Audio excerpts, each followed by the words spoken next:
Originally, the glass and steel towers of Canary Wharf were conceived of as a rival to the City of London. Now they work together to keep London as a whole in a financial league of its own. I'm heading to the offices of BGC Partners, international money brokers.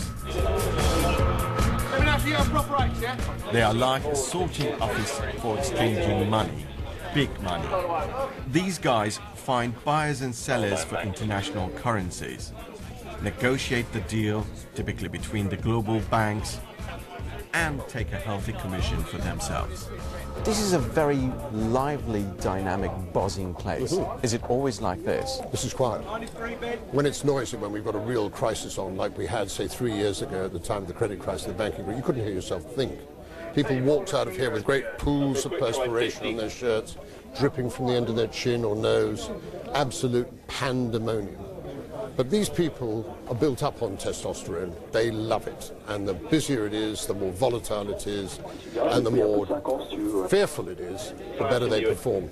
So they know the rules, they live by the sword, and they die by it. So if they make money, please stay, please make lots of money for the company, please make lots of money for yourself. You fail, the door's over there. It's high-pressure work. You can literally smell the sweat and testosterone in this room. I wouldn't mind a piece of the action, so I'm going to try it out in an artificial scenario. Emma, how's oil doing? The training I'm going through is designed to test wannabe brokers and traders. The system can handle over 1,000 simultaneous voice calls and information feeds. Emma, I've got New York on the line. Maybe I might have to get to another client if this is the, this is the speed of the purchase. No. We're in with the blue chip, but oil is also France, the French stuff. Look at it, it's riot. Oh, it's going down now. It's going down now, Simon. Yeah, Emma, there are riots in France. They riot in France. Do we have any exposure to French shares? We are on the case. We are on the case. We're selling everything we have. Emma, have you got New York up? Is that Simon still there? Hey, Simon, come on, man. I need that update now. Now, that was a mock trading. I cannot begin to imagine what it is like in the real world with real money, no matter whose money. This job and so much stress is not for me. So why do they do it? Simple. They are very, very well paid. City boys can also earn themselves an extremely lucrative performance-related annual incentive. This bonus often dwarfs the already generous salaries they are paid. Well, the bonus system is the main system that rewards you in the city. Your basic salary, my basic salary in my last few years was £120,000 a year, which may seem quite a lot to viewers, but that's only a small portion of the pie, really. And my bonuses for the last couple of years, for example, were £500,000. In the city, you are judged by your bonus. If your bonus is twice as big as Dave's, that means you're twice as worthwhile a human being as Dave. It really is simple as that.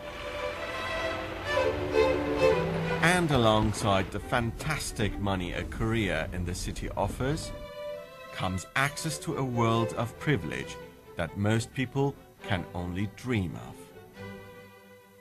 How much would a car like this cost? Give us a range. Well, I mean, you could start from around £130,000 for a Continental and go all the way through to £275,000 for a Mulsanne.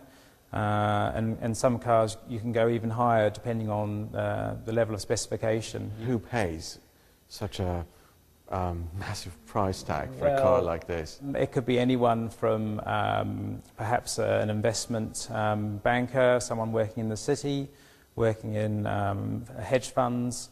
I think you have to have quite a strong personality to drive a car like this, and I guess a sense of your own security. I'd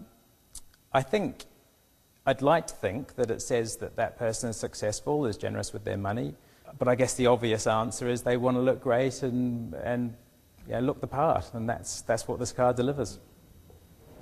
But very few people will ever be able to afford to drive cars like those.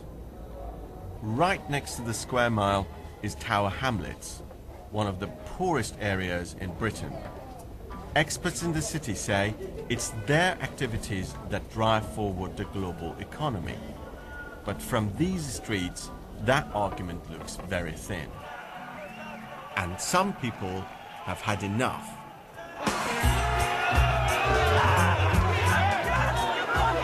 The square mile has become a symbolic target for demonstrators angered by the excesses of modern-day capitalism. And it's not only protesters who have targeted the city as a symbol of wealth and power. The square mile has also been repeatedly hit by Irish Republican paramilitaries. In the 1980s and 1990s, the IRA targeted British financial centres with a number of highly destructive so-called spectacular bombings.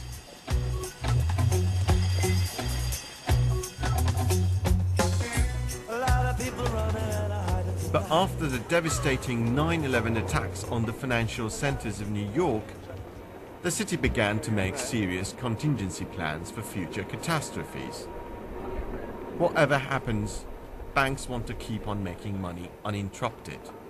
Since 9/11, many trading floors have either got physical trading floors outside of the city in which they're currently situated, set up themselves.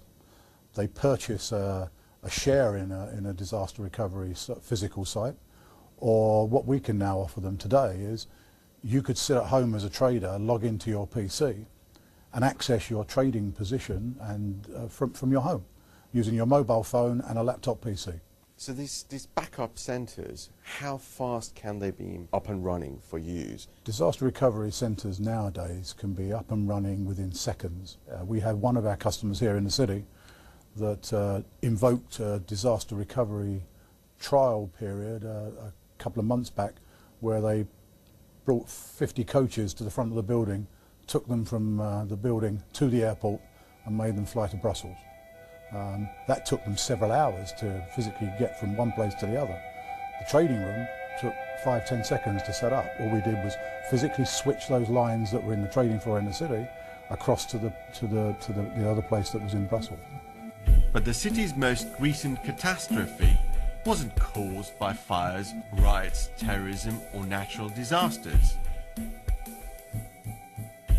The global financial crisis happened because of the nature of international financial system itself and of those who work within it. Because they reward only 12 months' performance, bonuses encourage city boys to take bigger risks, which, if they work out, will generate bigger short-term profits and result in bigger bonuses for those prepared to gamble. So it's the equivalent of going into a casino, being told to bet with someone else's money, being told that if you make a win with that bet, you get to keep a portion in the form of a bonus.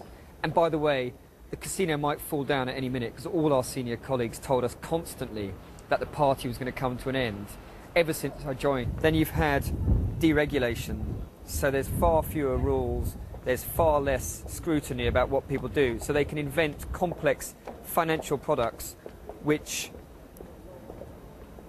basically are designed, or it's known that they will explode at a later date, but it doesn't matter because people accrue big bonuses in the meantime. You've got these financial weapons of mass destruction which can have huge implications for the global economy if they go wrong, as they did a few years ago. But many of those still inside the city reject such allegations. While they admit mistakes were made, they say the only hope is to allow the banks themselves to lead efforts for a recovery. Do you remember the day Lehman Brothers crashed? Do you remember when credit crunch started? You couldn't forget it. It was like the bottom of the world falling out. The markets were moribund. There was no deposit business going on. No bank could pick up a penny piece. Without the world's central banks, the Fed, the Bank of England, the ECB, and the Bank of Japan, trust me, we'd be all crawling around the fields, pulling out the odd beetroot to eat, because that was the end of the world. Central banks have never really had the credit they deserve.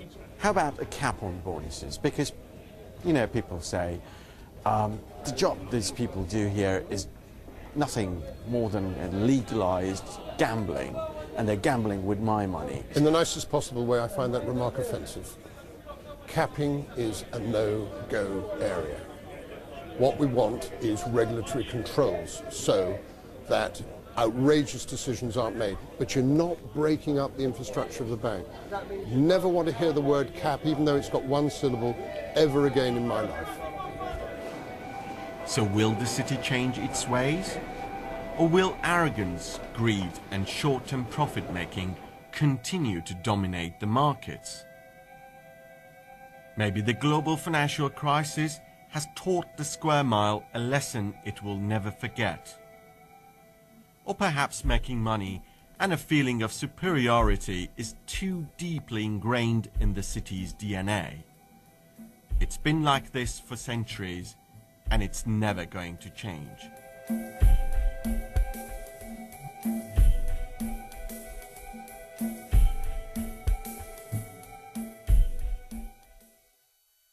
If you enjoy lively debate with some of the quickest minds... That's not true. This goes right to the heart of a corruption in democracy. With an international angle. It's not brave, it is suicidal for a politician to take such drastic steps. These are very interesting ideological times. I suspect you don't entirely agree with me.